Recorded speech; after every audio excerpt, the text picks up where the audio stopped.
Slutskaya. This is the women plus 78.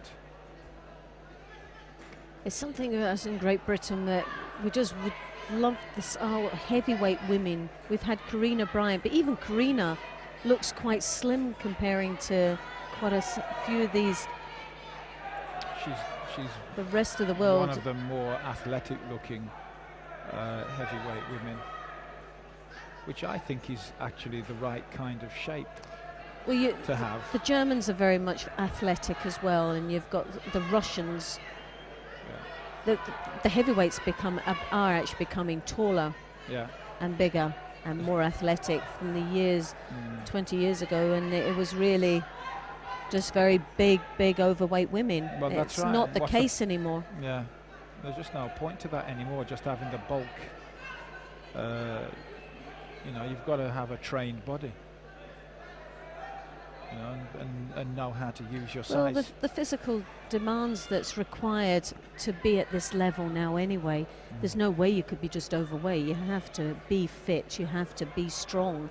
And I think because of the expectations of this level now is that's what we're producing, is really strong, athletic women and men, because it's been the case with the heavyweight men that the over hundreds have always, a lot of the time, have been overweight.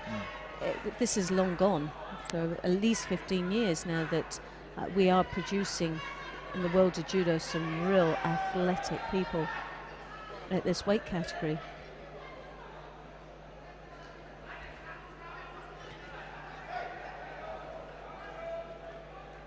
No score yet, it's still level, not a lot in it.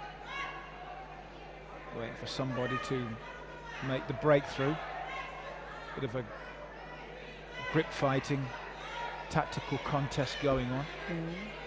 Tarasova seems to be the stronger of the gripping at this moment. Nice and controlling there, but is obviously a bit slow on reacting as far as throwing is concerned. Just drawing her opponent in.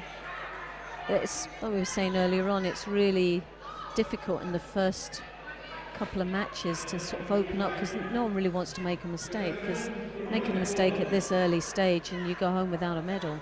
Yeah.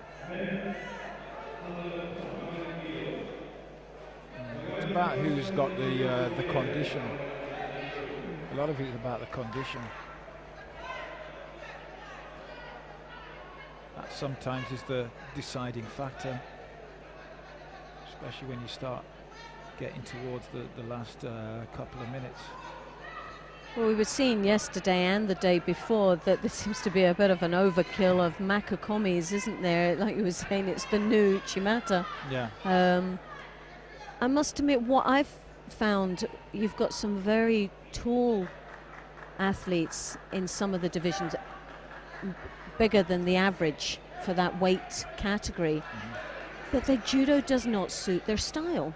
They're actually doing things like dropsy and aggies, and you would expect the big uchimatas, the big harais, the big osotogaras, ochiko, things that the reach, the height advantage, the leg reach, the arm reach would suit those sort of styles of techniques.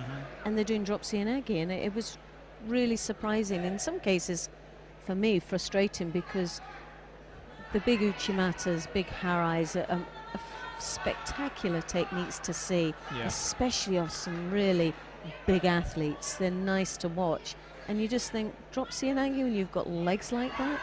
I would have loved to have legs that long and be able to do Uchimata. Yeah, use the long levers, and that's it. And it's very surprising. Make the most of what you've got. Oh, nice attack from Blue. Very, very good combination. And she scores a Yuko from that, Loretta. So it's Slutskaya who takes the lead now with 1 minute and 48 remaining of this match. And she certainly seems the fitter of the two. She just rocked her, didn't she? It was. Yeah. She went from left to right, back again, and it was just a matter of time that. Yeah, I think the Ukrainian girl doesn't have any defense to the rear. As soon as she's attacked to the rear, she goes down. So dropsy and aggie there. Yeah. She's starting to look tired now as well. She is. Referee's called Mate. There's 1:33 remaining. And look, you see the body language there, but the Belarusian is up, she's ready, she's waiting, and Tarasova she looks as if she's worn right out. Yeah. I think Blue doesn't have to do a lot now, just played smart, doesn't have to... she has to be very controlling because there's a lot of weight, and if she makes a mistake, those we've seen in the past, these Makakomis that come over, and if it's fast enough and it's tight enough, the weight on its own takes the opponent over. Yeah. So they are still very dangerous.